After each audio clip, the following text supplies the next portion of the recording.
전적 의존 그리고 절대 순종이라는 주제로 오늘 두 번째 말씀 한번 따라할까요? 절대 순종, 왜가 아니라 네입니다. 어제 우리 교회 선교 바자회가 있었는데요, 선교 바자회 물품 중에 골프채가 나왔어요. 그래서 어제 제가 골프 실력은 전혀 없는 사람이 골프 폼만 한번 잡아봤습니다. 괜찮나요, 폼이? 어제 거라지 세일에 나온 거 파킹랏 세일에 채를 사니까 어떤 분이 그래요. 목사님 300야드 날아갔어요. 믿음으로 하더라고요. 저는 한 번도 쳐본 적은 없습니다. 제가 왜 갑자기 골프 이야기를 하냐면 PGA 한국 선수 중에 고진영 선수라는 분이 계십니다. 우연히 이 고진영 선수가 했던 인터뷰를 보고 참 감동을 받았습니다. 그 인터뷰 기사를 보면 이 2019년 4월 생애 처음 LPG 우승을 했던 고진영 선수가 이제 월드 랭킹 넘버원이 되고 나서 했던 인터뷰의 내용이었는데, 그 인터뷰의 타이틀이 하고 싶은 것이 아니라 해야 하는 것에 집중한다라는 타이틀이었습니다. 한 기자가 이 고진영 선수에게 이렇게 물었습니다. 경기할 때 특히 신경을 써서 하는 부분이 무엇입니까? 라고 물으니까 이 고진영 선수가 이렇게 대답을 했습니다. 골프 클럽을 잡을 때마다 신중한 판단을 하기 위해 노력합니다. 경기 도중에 하고 싶은 것과 할 수 있는 샷과 해야 하는 샷 사이에서 갈등할 때가 많이 있습니다. 그럴 때마다 하고 싶은 것은 절제하고 나머지 두 개 할 수 있는 것과 해야 하는 것 사이에서 고민하면서 캐디와 그것을 결정합니다. 그리고 이 고진영 선수가 이런 말을 했어요. 하고 싶은 것이나 할 수 있는 것은 절제해야 하고 해야 하는 것을 바르게 선택할 때 온전하게 좋은 경기를 할 수 있습니다. 참 멋있는 말이죠. 하고 싶은 것, 할 수 있는 것, 해야 하는 것들 중에서 해야 하는 것을 하니까 우승을 하더라는 겁니다. 많은 분들이 골프를 하시는 분들이나 하지 않는 분들이나 골프를 아시는 분들은 골프는 우리의 인생과 같다라고도 흔히들 말합니다. 우리의 인생도 하고 싶은 것, 할 수 있는 것, 해야 하는 것이 있습니다. 마찬가지로 우리의 신앙도 마찬가지인 것 같습니다. 하고 싶은 것이 있고 할 수 있는 것이 있고 해야 하는 것이 있습니다. 그럼 여러분에게 묻습니다. 순종이라는 말은 하고 싶은 걸까요? 할 수 있는 걸까요? 해야 하는 걸까요? 뭐라고요? 해야 하는 것이라고 여러분 대답하셨습니다. 우리의 신앙의 여정 속에는 하나님을 위해서 삶을 드리고 싶고 하고 싶은 일도 있을 것이고, 하나님을 위해서 내 시간과 내 여력과 내 삶과 내 재력을 다해서 할 수 있는 것도 있을 것이고, 그러나 이것 모두 다 없어도, 아무것도 어떤 자격이나 조건이나 능력이 아무것도 없어도 하나님이 하라고 하니까, 하나님이 해라고 성경에 기록되어 있으니까 그저 우리는 순종이라는 이름으로 그 일을 하는 일도 있습니다. 순종이라는 단어, 이 오베이라는 이 단어가 참 기독교의 단어 중에 가장 우리를 불편하게 하는 단어입니다. 기독교에 사랑도 있고 은혜도 있고 기쁨도 있고 또 위로도 있는데, 순종이라는 단어를 들으면 들을수록 마음이 불편해지고 참 어렵습니다. 왜냐하면 내가 그렇게 순종하지 못하기 때문에. 거기에다가 오늘 목사님의 설교의 제목은 뭡니까? 한술 더 떠서 무슨 순종? 절대 순종. 진짜 어떤 조건, 환경 따지지 말고 그냥 그대로 순종하라는 절대 순종을 말합니다. 순종을 요구하면 어떤 이들은 힘들다고 말하고, 순종을 요구하면 그건 무리라고 그러고, 그 순종을 요구하면 순종이 하기 힘들다고 자주 말합니다. 저도 역시 이 순종이 어려울 때가 많이 있습니다. 이 순종은요, 제가 사람에 대한 순종을 말하는 게 아닙니다. 그리고 또 오늘 특별히 직분자가 되고 안 되고의 순종을 말하는 게 아닙니다. 혹시 착각하지 마십시오. 제가 말하는 순종은 하나님의 말씀에 대한 순종을 말씀을 드립니다. 제가 이 설교를 준비하면서 제 서재나 또 서점에서 순종이라는 이름의 책들을 찾으니까 이렇게 많습니다. 순종이라는 이름을 달고 있는 책들이 이렇게 많은 걸 보니까 기독교 신앙에서 순종이라는 단어는 빼놓을 수 없는 너무나도 중요한 단어라는 것을 알게 되었습니다. 여러분, 이렇게 순종이 중요한데요, 여러분에게 한번 묻습니다. 순종이 좋으세요? 대답이 왜 없어요? 중요한데. 순종이 기쁘세요? 대답이 왜 없어요? 순종이 잘 되세요? 대답이 왜 없어요? 내 설교를 못하겠네요. 한 명이라도 대답하는 사람이 있으면 계속 설교하려고 그랬는데 옆에 분에게 한번 물어봅시다. 얼굴 쳐다보면서 순종이 좋으세요?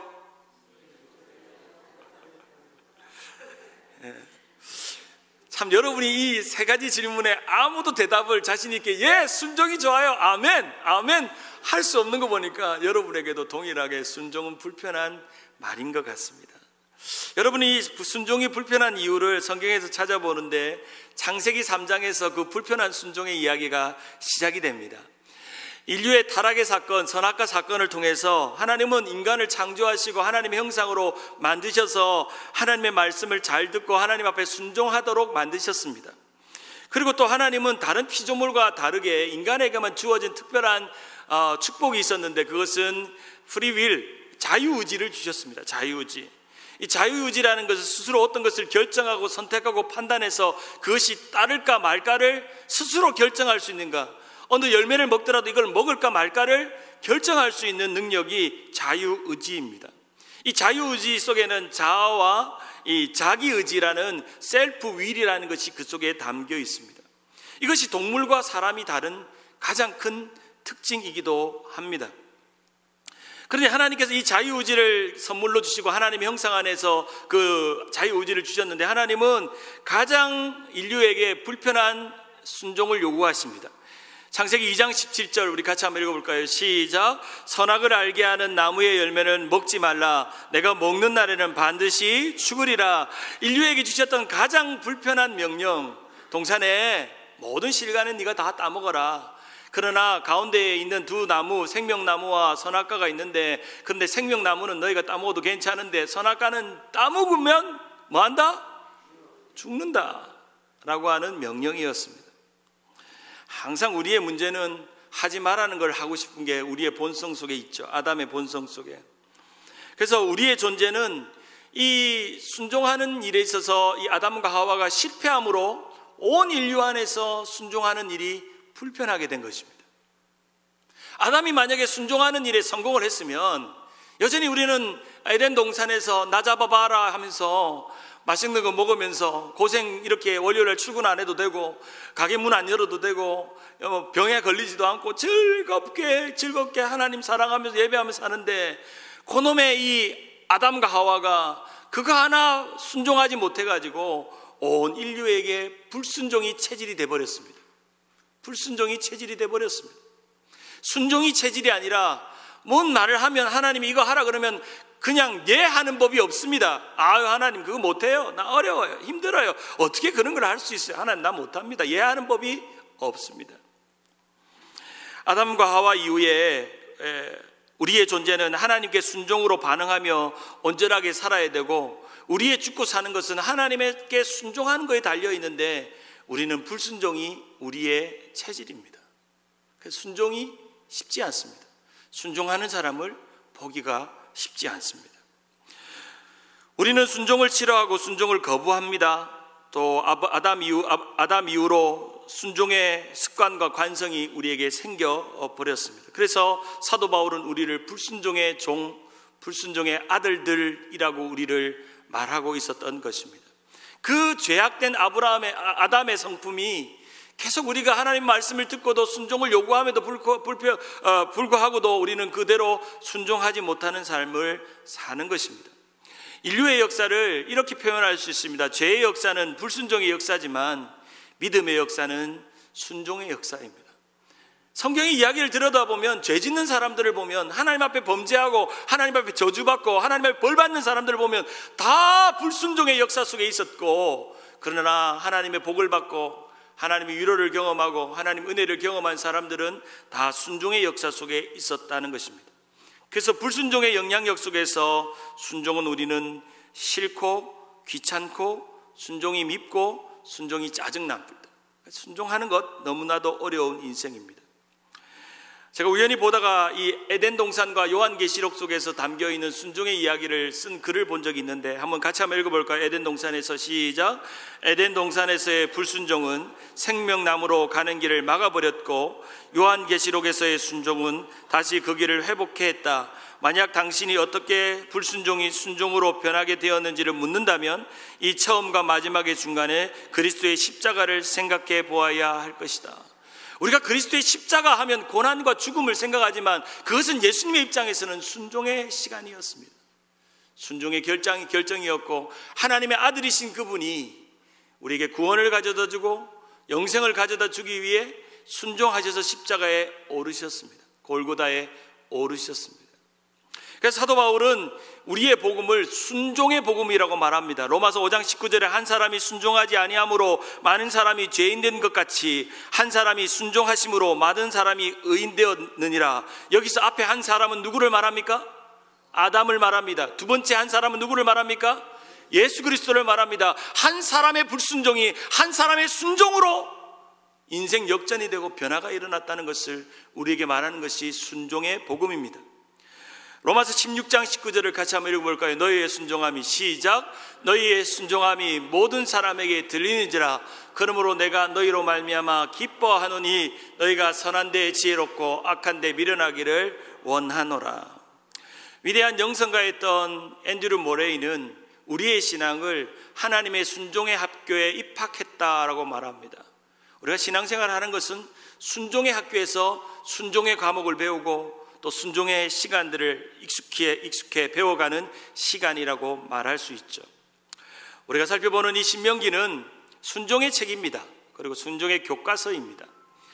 이스라엘 백성들이 40년 광야가 끝나고 나서 가나안 땅에 들어가서 그들이 하나님의 명령을 지키며 살도록, 그래서 하나님의 명령을 지킴으로 복을 받도록 하는 기록이 바로 신명기입니다. 저는 그래서 신명기를 다른 별명을 붙이기로 순종을 명령한 기록이라는 제목에 순명기라고 붙였습니다. 한번 따라가요. 순명기, 순종을 명령한 기록. 신명기, 순명기, 이름이 비슷하죠. 이 메시지는 너무나도 단순합니다. 순종하면 복이 임하지만 불순종하면 저주가 임합니다. 순종하면 살지만 불순종하면 죽습니다. 순종하면 복이 있지만 불순종하면 악이 임합니다. 순종하면 하나님이 지키시지만 불순종하면 하나님이 버리십니다. 여러분 이 말을 믿으십니까? 이 말이 하나님의 말씀인 것을 믿으세요? 아멘. 아멘 하시는 분에게 그 말씀이 이루어지기를 원합니다. 하나님께서 유대 백성들에게 율법을 주셨는데 그 율법의 숫자가 613가지입니다. 613가지. 둘로 나뉘죠. 하라, 하지 마라. 순종과 또 하지 말라는 명령입니다. 하라는 명령은 248개라고 해요. 248개. 불순종의 명령은 365개입니다. 하지 마라 하는 명령이죠.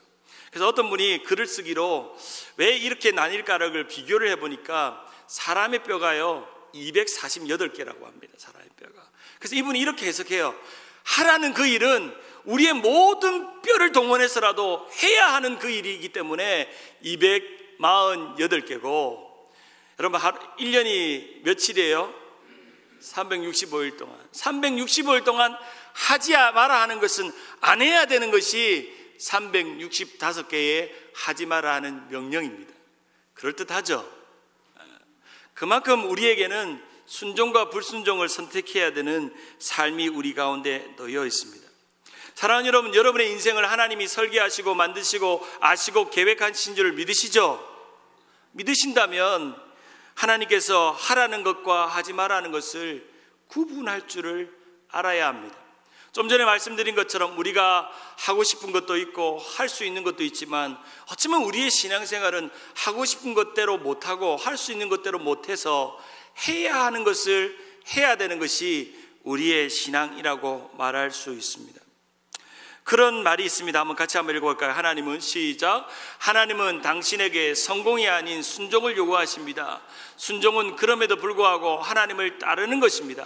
여러분의 신앙의 이력에는 순종하였던 기록이 얼마나 있습니까? 여러분이 신앙생활 해오는데 10년, 20년, 30년, 40년 신앙생활 해오는데 여러분이 기억할 만한 순종의 시간이 있으세요? 순종의 레코드가 있으세요? 순종의 히스토리가 있냐고요? 병원에 가면 여러분이 진료받았던 기록이 다 있듯이 여러분이 천국에 가면 여러분의 신앙의 이력을 하나님이 다 기록해놓고 거기에 이렇게 어려운 순간에, 이렇게 힘든 순간에 주님의 말씀을 붙들고 순종했던 기록들이 다 낱낱이 보여질 날이 올 것입니다. 순종의 기록이 있나요? 여러분의 신앙이 순종의 이력을 만드셨나요? 오늘 우리가 함께 살펴보는 신명기 11장과 28장은 축복과 저주의 장이라고 말할 수 있습니다. 그 축복과 저주의 한가운데 절대 순종이 있습니다. 절대 순종하면 축복이 오지만 절대 순종하지 않으면 저주가 온다 하는 것이 신명기에 반복되는 메시지입니다. 그래서 저는 오늘 여러분에게 절대 순종의 두 가지의 말씀을 나누기를 원합니다. 한번 따라할까요? 왜라고 말하는 것이 아니라 네라고 듣는 것입니다. 제가 이제 그 많은 책들을 읽으면서 한 가지 공통점으로 깨달은 것은 뭐냐면 신약과 구약에 있어서 이 순종은 듣는 것이라는 겁니다. 순종은 듣는 것. 그래서 듣는 것과 순종은 하나다라는 겁니다. 신명기를 보니까 순종이라는 단어가 그렇게 많이 안 나와요. 생각보다 안 나와요. 순명기인데도 불구하고 4번 나옵니다. 개역 성경에. 근데 청종이라는 단어는 3배나 많이 나옵니다. 14번 나옵니다.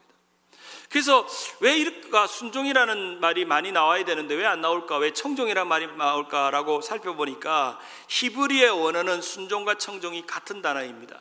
샤마입니다. 샤마. 듣다, 듣는다라는 단어입니다.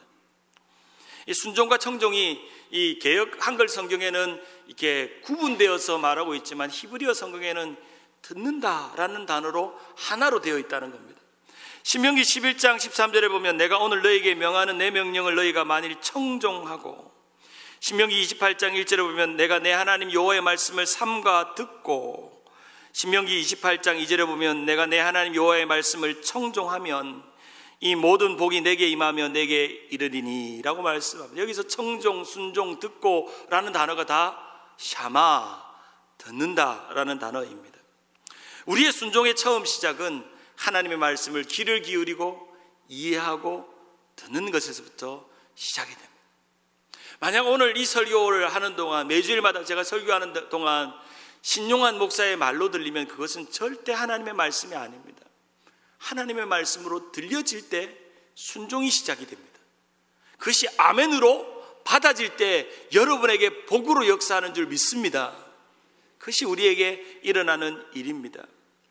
불순종하는 우리는 자주 하나님의 말씀을 듣기 싫어합니다. 우리는 체질상 불순종이 체질인 사람들입니다. 그런 날마다 나를 쳐서 그리스도 앞에 복종시키며 순종의 사람으로 만들려고 우리는 끊임없이 노력하며 하나님의 말씀을 들을 때 사람의 말이 아니라 하나님의 말씀으로 듣는 순간 우리에게 복이 임하고 우리에게 은혜가 임하는 것입니다. 바로 없기는 우리 교회가 아멘 소리가 높아지는 교회가 되기를 축복합니다.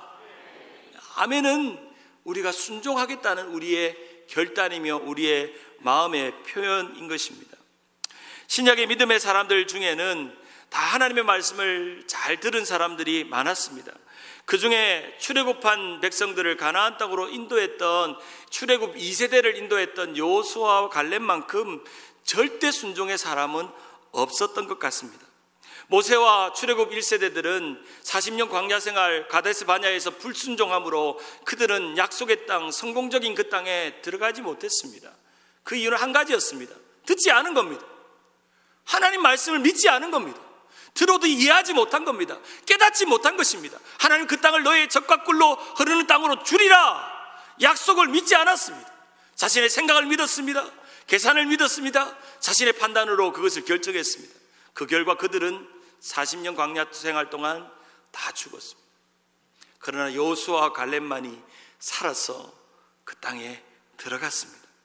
민수기 32장 12절에 보면 그러나 그나스 사람 여분네의 아들 갈렙과 눈의 아들 여호수아는 여호와를 온전히 따랐다. 여기서 온전히 따랐다는 것은 그들의 마음을 꽉 채워서 따랐다는 겁니다. 이 따랐다는 것은 하나님의 마음으로 가득 채운 상태를 의미합니다. 여러분, 순종은요 하나님의 마음으로 가득 차야 합니다. 하나님으로 가득 차야 조금이라도 하나님 앞에 드리고 하나님 앞에 충성하고 하나님을 위해서 결단할 수 있는 것입니다. 신명기 1장 36절 한번 같이 한번 읽어볼까요? 오직 시작. 오직 여분네 아들 갈렙은 온전히 여호와께 순종하였은즉 그는 그것을 볼 것이요 그는 밟는 땅을 내가 그와 그 자손에게 주리라 말씀하셨습니다. 바로 하나님께서 이 듣는 갈렙의 그런 태도를 보고 그 땅을 주셨다라고 말씀합니다. 신약 성경 마태복음 13장 16절에 보면 그러므로 너희는 눈으로 봄으로 너희 귀는 들음으로 뭐가 있다? 복이 있다. 요한복음 8장 47절에 하나님께 속한 자는 하나님 말씀을 듣나니 너희가 듣지 아니하면 하나님께 속하지 아니하였음이라. 우리가 하나님의 말씀을 듣고 있고 그것을 마음에 새기고 있다면 우리는 하나님께 속한 사람입니다. 더 놀라운 말씀은 로마서 10장 17절입니다. 여러분이 너무나도 잘 아는 말씀인데요, 한번 읽어볼까요? 로마서 10장 17절 시작. 그러므로 믿음은 들음에서 나며 들음은 그리스도의 말씀으로 말미암느니라. 여기서 듣는다는 아쿠오라는 동사 자체가 순종이라는 단어로도 번역이 될 수 있습니다. 그래서 이 구절을 들음 대신에 순종이라는 단어를 넣었을 때 이 의미가 통하는지 안 통하는지 한번 보세요. 로마서 10장 17절 한번 다시 한번 읽어봅니다. 시작. 그러므로 믿음은 순종에서 나며 순종은 그리스도의 말씀으로 말미암았느니라. 듣는 것이 순종입니다.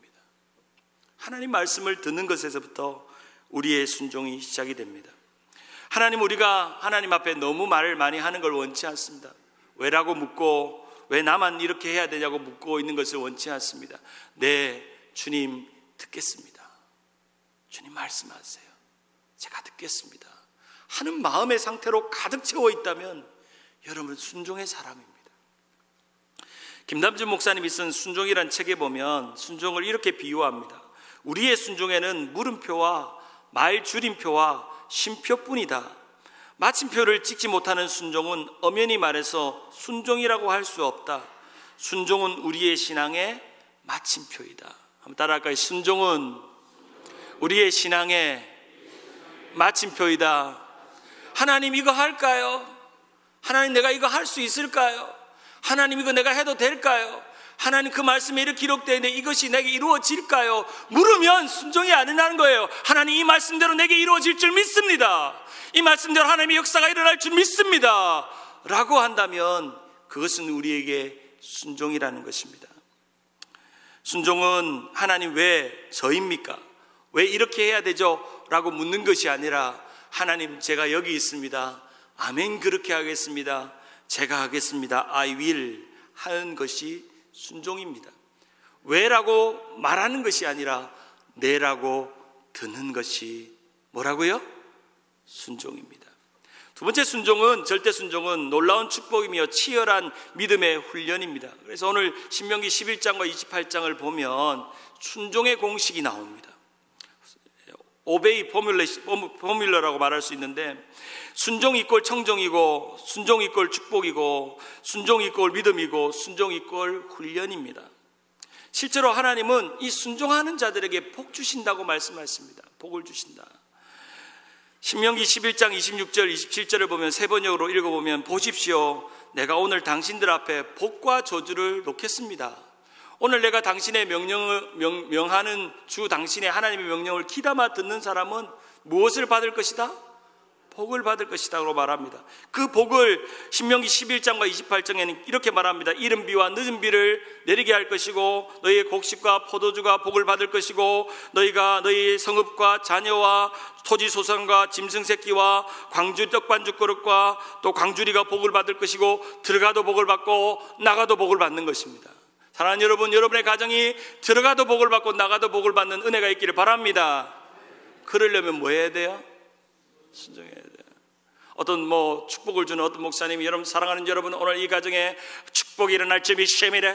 오늘도 하나님의 놀라운 능력이 나타날 줄 믿습니다. 들어가도 나가도 복을 받을 줄 믿습니다. 그렇게 아멘을 하시지만 그렇게 기복적으로 아멘을 하시지만 하나를 빠뜨리면 안 돼요. 순종입니다. 순종하는 사람에게 그 믿는 대로의 복이 일어나는 줄 믿습니다. 샤마라는 단어와 연결되는 것이 샤마르, 지키다라는 단어이고 그 샤마르라는 단어와 연결되는 게 알라크 아사, 실천에서 옮기는 겁니다. 그래서 사실은 이 순종은요 듣는 것을 시작해서 그 들어 지키고 행동하는 것을 말합니다. 결국에는 마침표가 있어야 됩니다. 주님 제가 하겠습니다. 제가 할 수 있습니다. 나를 보내소서 라고 하는 마침표가 우리의 순종이라는 겁니다. 이 새 단어가 등장하는 구절이 등장하는데 신명기 28장 15절입니다. 같이 한번 읽어볼까요? 시작. 내가 만일 내 하나님 여호와의 말씀을 순종하지 아니하며 내가 오늘 내게 명령하는 그 모든 명령과 규례를 지켜 행하지 아니하면 이 모든 저주가 내게 임하며 내게 이를 것이니라. 순종이 축복이고 순종이 치열한 믿음의 훈련의 과정인 것입니다. 한때 세상의 성공과 축복을 이루는 책 중에 끌어당김의 법칙이라는 책이 유행한 적이 있었습니다. 시크릿이라고 말하기도 하고, 우리가 원하는 것을 상상하고 말하고 또 고민하면 그대로 된다는 겁니다. 생각대로 된다. 그래서 TV의 광고에서도 이것을 따서 말하는 대로, 맘먹은 대로, 생각하는 대로 긍정적으로 말하면 그것이 끌어올 수 있다. 그래서 생각하는 대로 해, 그게 답이다 라고 하는 광고가 한때 나왔던 적이 있었습니다. 이것은 세상적인 성공의 방식이죠. 긍정적으로 생각하고 긍정적으로 말하고 긍정적으로 마음먹으면 된다는 겁니다. 그 말이 틀리지는 않습니다. 그러나 성경적인 끌어당김의 법칙은 하나님의 말씀에 절대 순종하는 마음으로 하나님의 놀라운 축복을 끌어당기고 여러분의 믿음을 끌어당길 수 있는 시간이 있어야 한다는 겁니다. 순종은 축복을 끌어당기는 능력입니다. 순종은 여러분이 더 큰 믿음으로 나아가는 끌어당김의 능력인 것입니다. 남아공의 귀한 선교를 감당했던 조금 전에도 제가 언급했던 이 앤드류 모레이라는 분의 책을 참 좋아합니다. 이분은 기도와 경건과 영성에 상당히 귀한 도전을 주는 19세기 남아프리카의 성자라고 불리는 귀한 분이었습니다. 하루는 개인적으로 기도하면서 남아공에서 선교를 감당하다가 이런 생각이 들었습니다. 내가 이렇게 하나님의 일을 하는데도 왜 나에게 만족이 없을까? 왜 표현할 수 없는 불안한 마음으로 내 삶을 이루어갈까? 뭐가 문제일까? 나의 섬김에는 능력이 없지 않는데 왜 내 삶은 이렇게 불만족스러울까? 그러고 나서 그는 최선을 다해서 하나님 앞에 기도하기 시작했습니다. 그리고 나서 그는 한 가지 해답을 묵상하면서 찾았습니다. 같이 한번 읽어볼까요? 처음으로 시작. 처음으로 나는 자신을 매일 하나님 앞에 성령으로 채워질 그릇으로 내어놓는 법을 배웠습니다. 내가 날마다 배우는 교훈이 있다면 바로 이것입니다. 모든 것을 행하시며 모든 것 속에 역사하시는 분은 바로 하나님이시다는 것입니다. 바로 나는 순종하는 법을 비로소 배웠습니다. 신앙생활하고 교회생활하고 열심히 뭔가를 일하고 있는데 순종 없이 그냥 그대로 살아가고 있는 자신의 모습을 보았다라고 하는 것입니다. 사랑하는 여러분, 순종은 놀라운 축복의 시작이며 치열한 믿음의 훈련의 과정입니다. 우리가 불편하지만 순종해야 되는 것은, 또한 불순종의 체질을 바꿔서 순종의 체질로 바꿔야 되는 것은, 그것은 우리의 신앙의 여정이며 우리가 복받는 비결이기 때문입니다. 말씀을 맺습니다. 한 흑인 목사님이 순종의 의무라는 책을 설교를 하고 나서 이런 내용으로 설교를 마무리했다고 합니다. 만일 주님께서 저더러 돌담을 뛰어넘으라고 한다고 말씀하신다면 저는 그대로 순종할 것입니다. 이는 뛰는 것은 제가 할 일이고 넘게 해주시는 것은 누구에게 속한 일이라고요? 하나님께 속한 일이기 때문입니다. 오늘 특별히 안수 집사님 4분과 권사님 9분의 후보들이 진짜 고민 많이 하셨을 거예요. 어떤 분은 그래요, 목사님 나 부끄러워서 말도 못하겠는데요. 그저 목사님의 말씀이 하나님 말씀으로 여기고 순종할게요 하고 하신 분도 계시고, 또 여러 가지 고민 속에서 또 다음 기회에 또 하나님 그런 기회를 주시기를 기다리는 분도 계십니다. 이번에 제가 연락을 드리면서도 참 따뜻한 메시지를 참 많이 받았습니다. 목사님 다음 기회에 꼭 할게요. 좋아요. 너무 좋은 마음입니다. 우리가 지금은 부족하고 연약해서 그것을 받지 못한다 하더라도 우리가 꼭 직분을 받는다고 해서 순종하는 사람 안 하는 사람 구분할 수 있는 건 아니에요. 꼭 직분은 순종의 조건은 아닙니다. 직분을 비단 안 받아도 좋아요. 근데 여러분 하나님 앞에 더 순종하는 마음으로 가득 채우시기를 바랍니다. 사람의 말이 아니라 하나님의 말씀으로 받고 그것을 믿음으로 아멘할 수 있는 은혜가 있을 때 여러분의 믿음이 업그레이드 됩니다. 업그레이드. 바라옵기를 이번에 세우는 직분자들이 직분 받음으로 여러분의 믿음을 업그레이드 시키는 그런 은혜가 있기를 간절히 바랍니다. 우리의 삶은 하나님이 인도하시고 우리는 최상의 것을 하나님 앞에 드릴 뿐이고 하나님 우리의 삶을 도와주실 것입니다. 우리는 아무것도 아니고 우리는 그 무엇도 아닙니다. 그저 하나님이 쓰시겠다고 하면 아멘 하고 쓰이면 됩니다. 그것으로 우리는 순종하는 것을 배워가는 것입니다. 우리 모두가 그렇게 되는 여러분 되기를 주님의 이름으로 축원합니다.